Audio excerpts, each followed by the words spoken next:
بسم الله الرحمن الرحيم. الرحمن علم القرآن خلق الإنسان علمه البيان. الشمس والقمر بحسبان والنجم والشجر يسجدان والسماء رفعها ووضع الميزان ألا تطغوا في الميزان وأقيموا الوزن بالقسط ولا تخسروا الميزان. والأرض وضعها للأنام فيها فاكهة والنخل ذات الأكمام والحب ذو العصف والريحان فبأي آلاء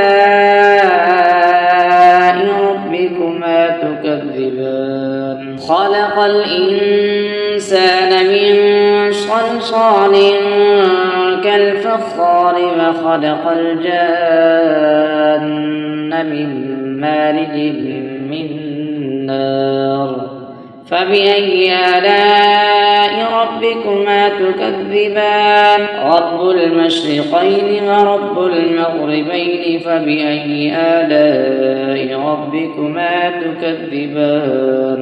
مرج البحرين يلتقيان بينهما برزخ لا يبغيان فبأي آلاء ربكما تكذبان. يخرج منهما اللؤلؤ والمرجان فبأي آلاء ربكما تكذبان. وله الجوار المنشآت في البحر كالأعلام فبأي آلاء ربكما تكذبان. كل من عليها فان ويبقى وجه ربك ذو الجلال والإكرام فبأي آلاء ربكما تكذبان. يسأله من في السماوات والأرض كل يوم هو في شأن فبأي آلاء ربكما تكذبان. سنفرغ لكم أيها الثقلان فبأي آلاء ربكما تكذبان. يا معشر الجن والإنس إن استطعتم أن تنفذوا من أقطار السماوات والأرض فانفذوا لا تنفذون إلا بسلطان فبأي آلاء ربكما تكذبان.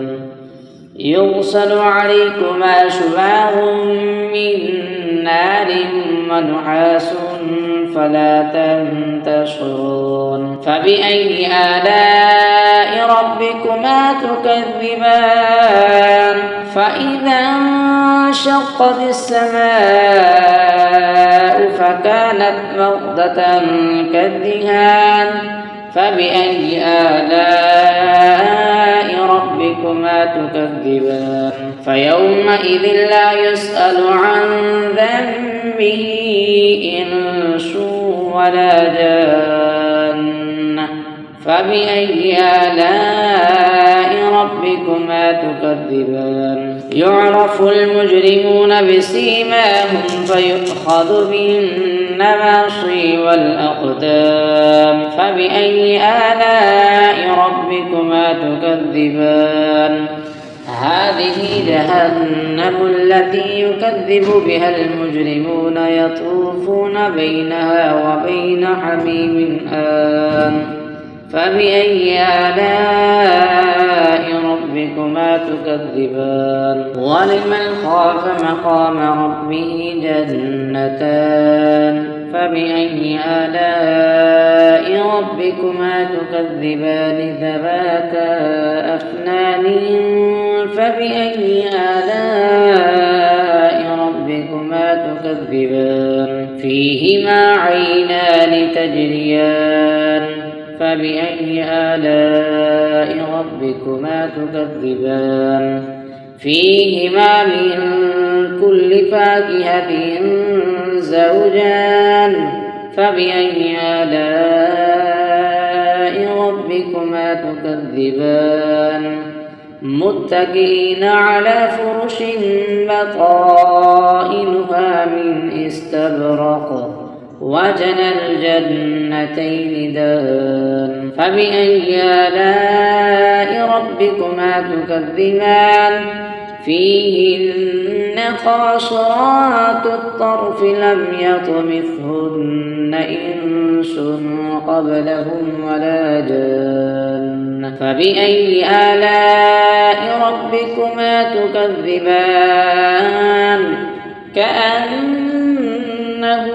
الياقوت والمرجان فبأي آلاء ربكما تكذبان هل جزاء الإحسان إلا الإحسان فبأي آلاء ربكما تكذبان ومن دونهما جنتان فبأي آلاء ربكما تكذبان مدهامتان فبأي آلاء ربكما تكذبان فيهما عينان نضاختان فبأي آلاء ربكما تكذبان فيهما فاكهة ونخل ورمان فبأي آلاء ربكما تكذبان فيهن خيرات حسان فبأي آلاء ربكما تكذبان حور مقصورات في الخيام فبأي آلاء ربكما تكذبان لم يطمثهن إنس قبلهم ولا جان فبأي آلاء ربكما تكذبان متكئين على رفرف خضر وعبقري حسان فبأي آلاء ربكما تكذبان تبارك اسم ربك ذي الجلال والإكرام صدق الله العظيم.